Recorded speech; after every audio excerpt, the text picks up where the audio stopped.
Imagine a world where clean water is hard to come by. Electricity is non-existent. Grocery stores have been empty, and loud noises can be your best friend or worst enemy. How would you survive? Would you know how to find the value in various recyclable materials like plastic, cardboard, and aluminum to assist you in surviving?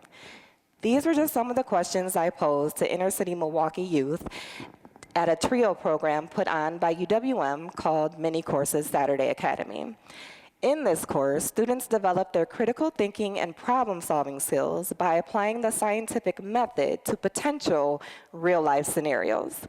Students also were introduced to various forms of sciences such as chemistry, physics, biology, material studies, and designs, amongst others. So why a course called Zombies, Monsters, and Nature: How to Survive an Apocalypse? My main motivating factor had to do with the fact that African American and Latinx inner city students performed disproportionately lower than their white and Asian classmates. Part of which may be due to the fact in the way that the curriculum is taught, which is steeped in Eurocentrism, which means the people they are learning about or seeing in their texts and various educational materials do not look like them. So it's hard to relate to the material that they're learning about, thus making it hard for them to have an interest in it.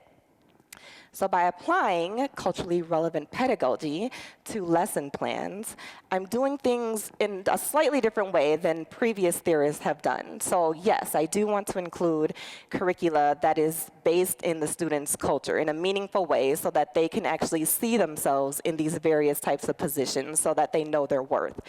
But I also am using culturally relevant to mean that we're speaking to the interests of youth culture, which has to do with comics such as Z Nation, which is zombie-focused, or manga like Attack on Titan, which is very popular.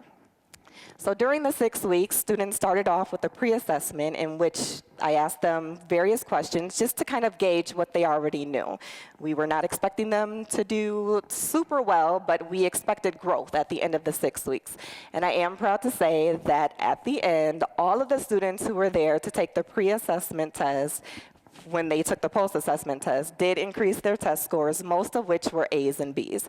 So I'm very proud to have gone from theory to practice using pop culture, zombies, monsters, and nature. Thank you.